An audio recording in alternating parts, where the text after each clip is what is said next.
नमस्कार दोस्तों, मैं डॉक्टर हेमेंद्र प्रताप सिंह एक बार फिर आप सभी का स्वागत करता हूं अपने YouTube चैनल जे होम्योपैथिक क्लिनिक में।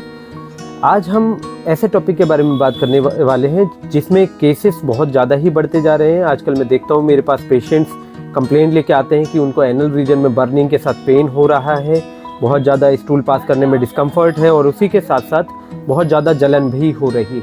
तो आज का टॉपिक हम यही रखने वाले हैं कि पाइल्स होता क्या है और इसको ठीक करने के लिए आपको क्या करना है, बहुत ज़्यादा मैनेजमेंट किस तरह से आगे मेंटेन करेंगे और क्या क्या डाइट है, क्या चीज़ें नहीं खानी हैं और किन किन चीज़ों से इसमें परेशानियां बढ़ती हैं।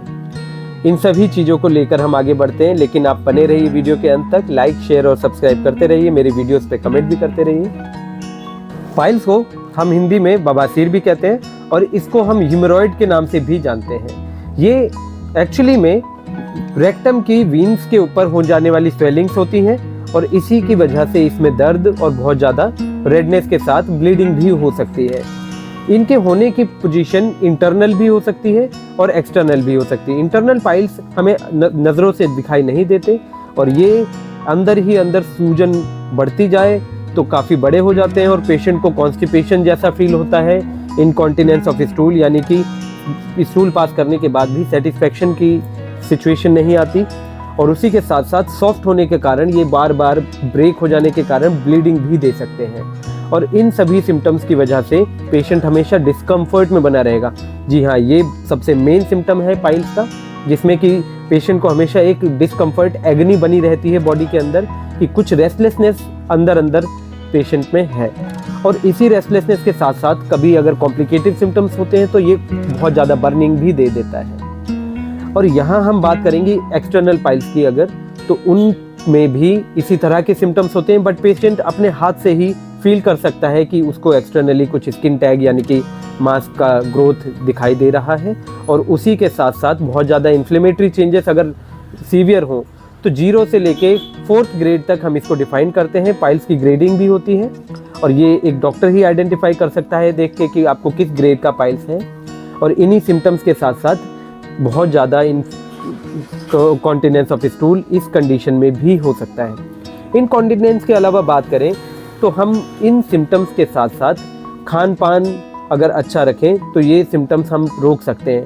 लेकिन डाइट हम आगे डिस्कस करेंगे, इसके आगे हम बात करते हैं कि इसके कारण क्या है और किन किन लोगों में ये हो सकता है, बहुत कॉमन कंडीशन के तौर पे किन लोगों में ये देखा जा सकता है।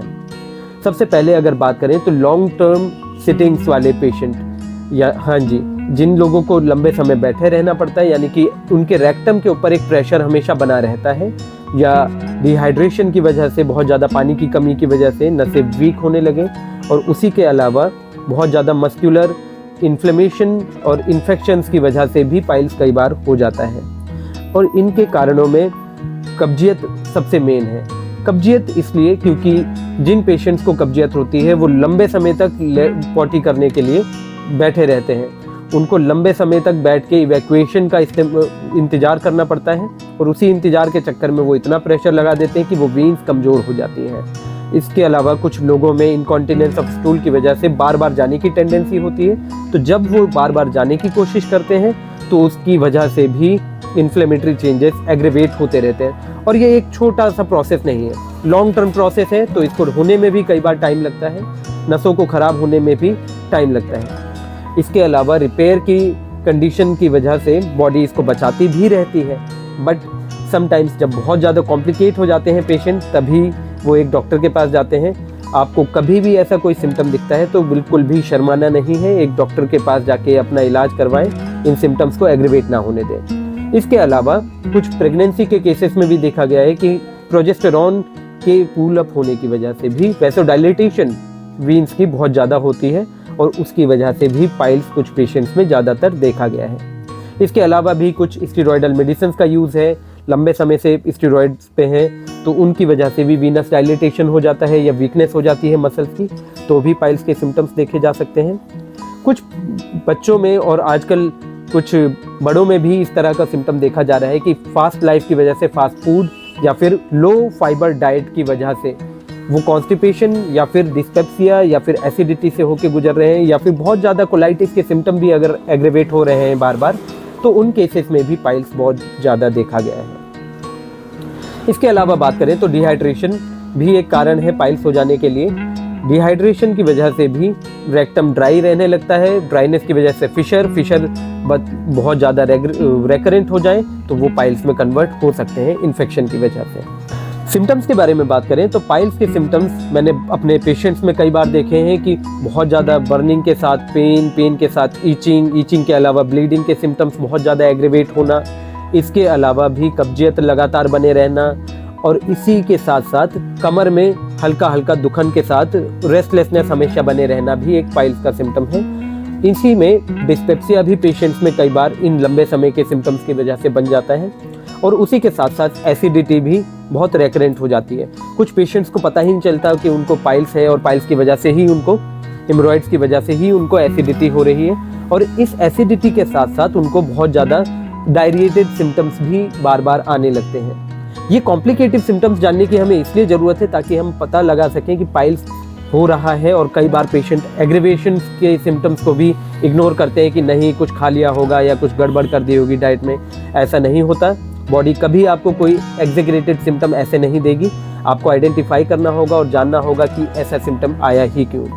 किसी भी सिम्टम को छोटा नहीं समझना है और उसी के साथ साथ लेग क्रैम्प्स, एसिमिलेशन बिगड़ जाने की वजह से कमजोरी बहुत ज़्यादा रहना, रेक्टम में ईचिंग बने रहना, ये सारे ही सिम्टम्स पाइल्स से एसोसिएटेड हो सकते हैं और आपको अपने सिम्टम्स को रिलीव करने के लिए मेडिसिन का इस्तेमाल करना होगा।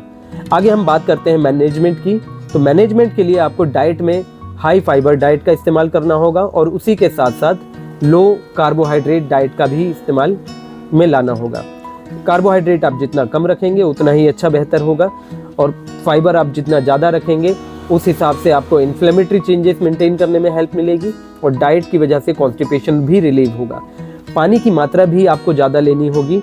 इसके बारे में मैं पहले ही वीडियो बना चुका हूँ तो आप उस वीडियो से भी रिलेट कर सकते हैं। और मैनेजमेंट की बात करें तो आपको हैवी वेट लिफ्टिंग से भी बचना होगा और एक्सरसाइज करनी होगी। बहुत स्पेसिफिकली आपको अपनी रेगुलर लाइफ में, डेली लाइफ में योगा एक्सरसाइजेस का मेल जोल रखना होगा और इसी के साथ साथ हाइड्रेटेड रहना भी बहुत ज़रूरी है। कुछ पेशेंट्स में मैंने देखा है कि स्टेरॉइड्स का इस्तेमाल बहुत ज़्यादा करते हैं, लॉन्ग सिटिंग्स की वजह से उनको बहुत ज़्यादा एग्रीवेशन के सिम्टम्स देखने को मिलते हैं। तो लॉन्ग सिटिंग्स भी आपको मेंटेन नहीं होने देनी है। थोड़ी देर में आप कुछ समय के लिए उठिए बीच में और उसी के साथ साथ स्टेरॉइडल डाइट्स के अलावा आपको पैकेज्ड फूड से भी बचना होगा। पैकेज्ड डाइट यानी कि किसी भी प्रोसेस्ड फूड से आपको एग्रीवेशन हो सकती है या फिर परेशानी बढ़ सकती है। तो इन सब डाइट्स से बच के आपको हेल्दी लाइफ स्टाइल को अपनाना होगा। मेडिसिन की बात करें तो होम्योपैथी में पाइल्स के लिए बहुत ही कारगर मेडिसिन हैं और बहुत ही स्पेसिफिकली और कम समय में ये प्रॉब्लम्स को रिकवर करती हैं।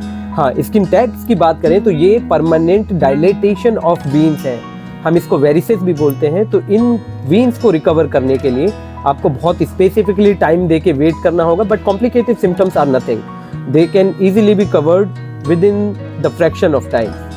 कुछ पेशेंट्स तो ये कहते हैं कि आज डॉक्टर साहब दवाई लेके गए थे और खाने के बाद सुबह उठे तो कोई सिम्टम ही नहीं है, सारे सिम्टम्स ही रिकवर हो गए। तो ऐसा होता है कि कॉम्प्लिकेशंस कवर करने में हमें बहुत आसानी होती है, बट अल्टीमेट डायलेटेशन जो ऑर्गेनिक चेंजेस हैं बॉडी के अंदर, जो डायलेटेड परमानेंट चेंजेस हैं, कवर करने में थोड़ा समय तो लगेगा। तो उसके लिए अगर हम पहली दवाई की बात करें तो एसिड नाइट्रिक का इस्तेमाल कर सकते हैं।